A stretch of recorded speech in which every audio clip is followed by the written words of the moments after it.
Puji Tuhan, haleluya, Bapak Ibu Saudara yang dikasihi oleh Tuhan Yesus Kristus. Renungan firman pada kesempatan kali ini saya berikan judul Ceritakan Keajaiban Allah. Puji Tuhan, saat ini kita sudah masuk dan menjalani di beberapa hari di bulan Desember, bulan terakhir di tahun 2024. Mungkin di antara Bapak Ibu Saudara sudah mendapatkan undangan, sudah datang di acara-acara ibadah Natal dan perayaan Natal. Dan sepanjang bulan ini bahkan sampai Januari masih ada ya, ibadah Natal, perayaan Natal. Puji Tuhan.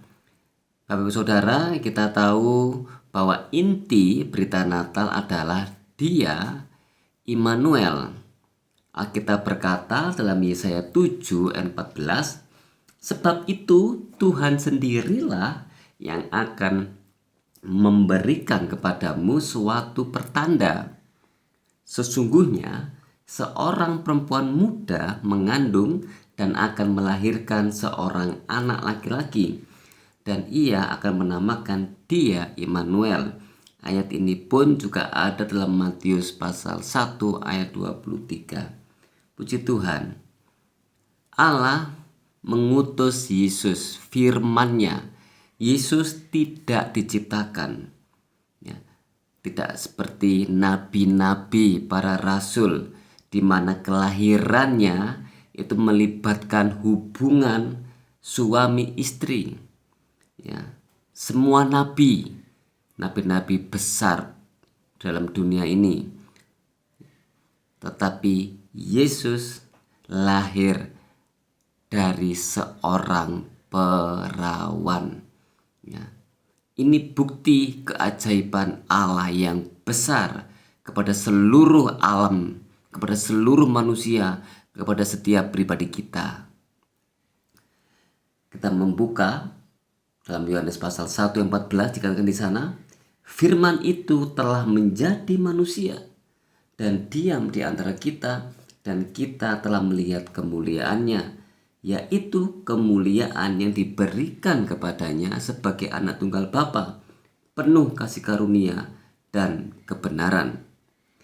Kata sebagai anak tunggal itu bukan diartikan Allah punya anak, tidak, tetapi ini adalah suatu pernyataan menggambarkan bagaimana Allah ini mengutus firman-Nya, ya, Dia menyayangi ya dirinya, ya, dan Allah juga rela ya mengutus ya Yesus ke dalam dunia yang penuh dengan dosa ini, ya. Padahal kalau Allah memilih, Allah berpikir ulang, ya. Karena pada kenyataannya pun, ya, saya percaya Allah itu maha tahu, ya, berapa banyak orang yang merespon keselamatan, penebusan yang telah Yesus kerjakan. Kalau dipikir ya, secara hitungan manusia, ya hitungan manusia yang berdosa tentunya, Allah pasti rugi. Allah sudah menyerahkan, memberikan dirinya, mengutus dirinya, ya, menjelma menjadi manusia, ya, firman-Nya hidup itu.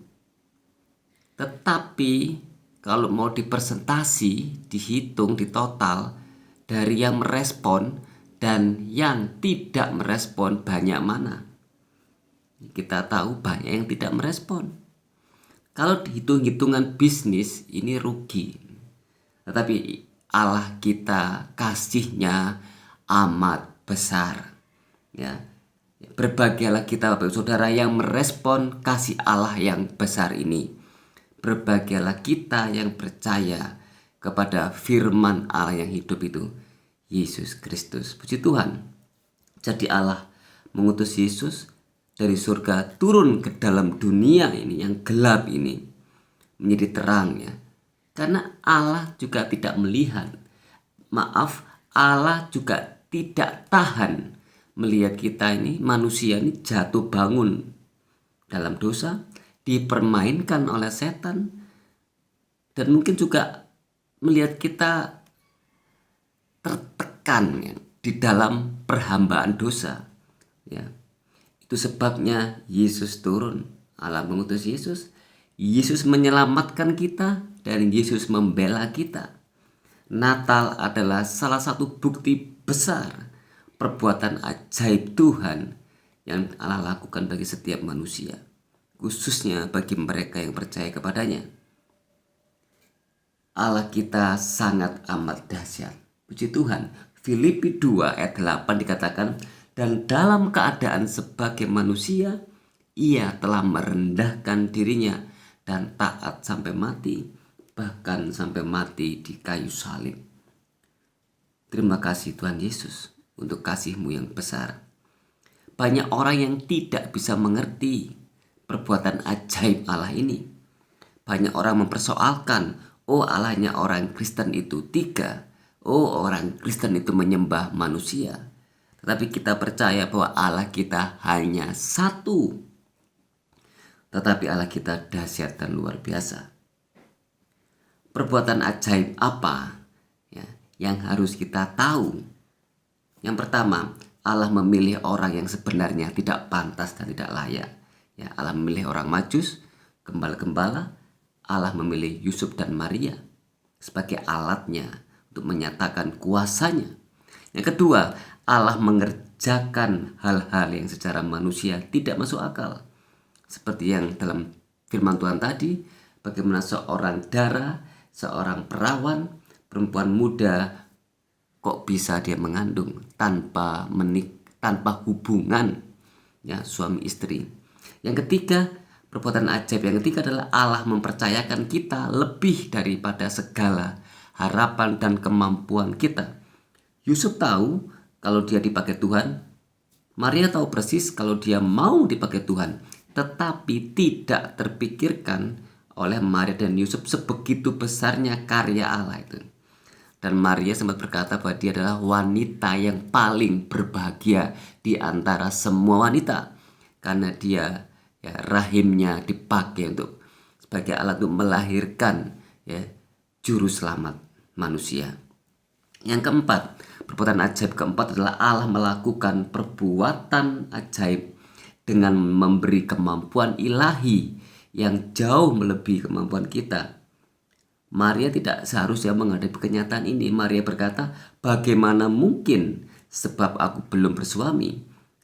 Kemudian malaikat menjelaskan bahwa Roh Kudus akan turun ke atasmu. Lalu Maria mengakhiri dengan sebuah kalimat yang luar biasa, jadilah kepadaku seperti yang kau katakan, sebab sesungguhnya aku ini hamba Tuhan. Puji Tuhan. Kita bersyukur bahwa keajaiban Tuhan ini wajib dan harus kita saksikan, ceritakan. Karena ini adalah momen semua mata di seluruh dunia, bahkan secara khusus di Indonesia, tempat di mana kita ditempatkan, ya, bahkan di Malang, tempat di mana kita tinggal, atau dimanapun Bapak Ibu mendengar renungan ini, momentum Natal di bulan-bulan ini, Desember, Januari ini, mari kesempatan yang ada ini ceritakan keajaiban Allah yang besar ini. Ini menjadi momen kita bisa bersaksi dengan elegan, karena memang suasananya suasana Natal, ya, peringatan tentang kelahiran. Kita mengingat tentang kelahiran Juru Selamat. Puji Tuhan, Yesus adalah Juru Selamat. Dia adalah Hakim yang adil di akhir zaman. Dan segala kuasa, yang Matius 28 ayat 18, segala kuasa di surga dan di bumi diberikan kepada Yesus. Segala kuasa, artinya Yesuslah yang berkuasa, karena Allah sudah memberikan kepada Yesus. Artinya siapakah Yesus? Yesus adalah Allah sendiri. Puji Tuhan.